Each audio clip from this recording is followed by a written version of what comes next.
Hey guys, today we're going to be doing some still life food photography. We're going to turn the hands of time back, recreate that old-fashioned photo style look. I got some tips and tricks for you, so if that's what you're into, stick around, it'll be good.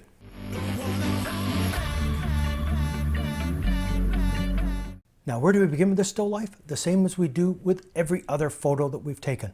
The first step is planning. We have to plan and come up with the idea. We need a story. What is this image going to say? What do we want this image to say?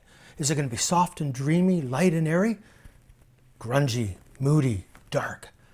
What do we want the image to say? What feel do we want to the image? For me, I want to recreate the past. Old England, days gone by. That's what I want to express within my photo. So now I've got my idea of what I'd like to do, but we need a subject. Well, I like shooting food, so I did a food still life. Now, when I look at a lot of the old paintings from back in the day, grapes are a big one. Now, I did want to get the dark grapes, but I couldn't find any in the grocery store, so I ended up having to go with a red grape, which is fine. They still taste good at the end. And I went with like a Bosch pear, which is kind of an older fashioned style pear, which should work great. So that is my subject, is fruit. Then I need props to go with it, to support it, to help tell the story. Now, I need older looking props because I want to go back in time. Wouldn't do very good having it next to a computer because I'm trying to create things gone past. So let me just grab this for you. There's a prop for you. This piece of copper has been in my family, probably well over 250 years. It's been passed down and passed down and passed down. But look how gorgeous that copper is. So this had to go with it. I've also got the measuring cups that go with it, and I've got a couple of trays that go with it. So it was a perfect accessory to go with my little setup.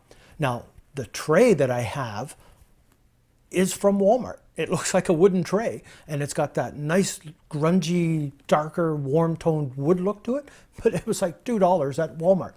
I've had it forever, never ever used it. This is the first time, but it's great. So my props are supporting my food in the era that I'm doing, and that helps tell my story.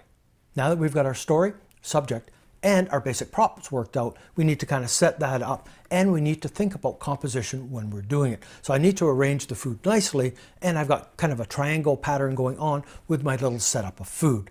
Once I get the complete setup going on, then you'll see how I get leading lines also with it, and I got some angular stuff going on, and even the stem of the pears goes in line with the shadowing on the back wall. So it just helps all kind of complement that.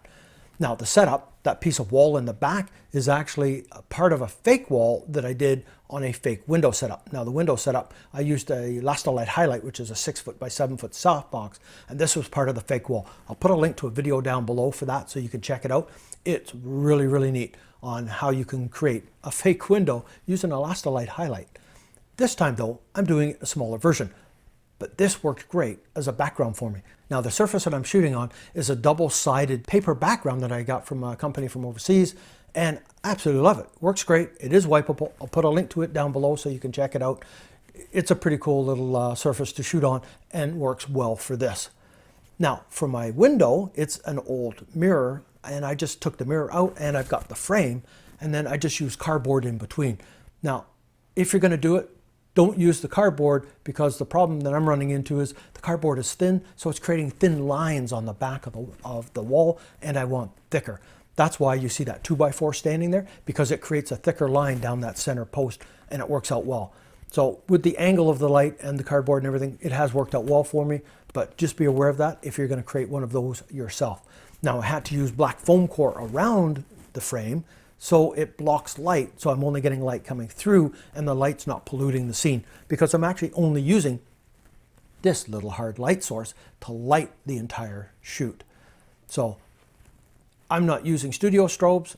Light from the room can pollute the scene. You have to be aware of that. Now let's talk about the window frame a little bit more just for a second, because I want to give you the information of what a gobo is and what a cucoloris is, aka cookie. The window frame that you're seeing is what they call a cucoloris. It's basically designed to create a pattern on your subject. It does direct and angle light a bit, but it's mainly designed to create a pattern. A gobo, on the other hand, is used to help direct and block light. It's not necessarily designed for creating a pattern, although the edging, you can, but it tends to be more solid. And a gobo tends to be used closer to your light source, where a cucurellus or cookie is used further away, so there's a greater distance between the two of them. So that is the main kind of difference between a gobo and a cucurellus. Some people use it interchangeable, but there is a slight variation and a slight difference to it. I just wanted you aware of that bit of terminology to it. And you can see this one here where I just took some foam core and like an X-Acto knife and cut it all up. And you can see the kind of the pattern and how, look at the way the shadows are now on the subject versus the way it was before. I'll put a link to a video I did below on the cucurellus, and I use that other frame as well within it, but it'll explain a greater detail on light distance and subject distance and all that and angles. So check that video out. It'll give you tons of information on the cucurelluses. Now let's have a look at our light source. I'm using the newer CN160 light. Honestly, I never thought I'd use it. It does have issues, but once you use the newer rechargeable batteries with it, works fine. It does not like alkalines. I'll put a link to an unboxing I did of it down below with the review and the problems and how I solved it. And it worked okay for this because what I needed was a small hard light source to create that contrasty light and that deep shadowing that I got on the wall, and to help give that vintagey feel. So you can see as I adjust the light up and down, how it changes the pattern and the kind of the texture of those shadows. And if I move it forwards, backwards, and move it around, you can see how the shadowing moves with it. So it's just a matter of playing with your little setup, getting the pattern that you want, and you're away to the races. Well, you can see how the whole thing comes together when you start with a good planning process. You've come up with your story, you've got your subject, and you start putting the whole thing together, applying some of those little tips and tricks to make your photos even better. I mean, I love how this image came out.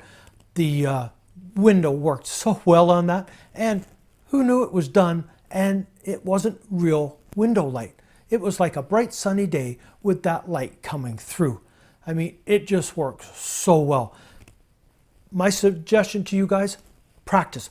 Play with the light, move it around. You saw as I raised the light up and down or in and out, how it changed not only the shadowing, but also how it acted on the subject itself. So be aware of that. But that's it for this one. I had a great time with it. It's a lot of fun. I love doing food photography, and I hadn't done a still life in a while, so I had a good time. Hopefully you guys learned something from this. Now get out there and practice, practice, practice. You can only get better. All right, if you're new to the channel, please subscribe. Hit that bell notification so you're aware when I post new videos like this. If you enjoyed it, please give it a thumbs up. So, until the next time.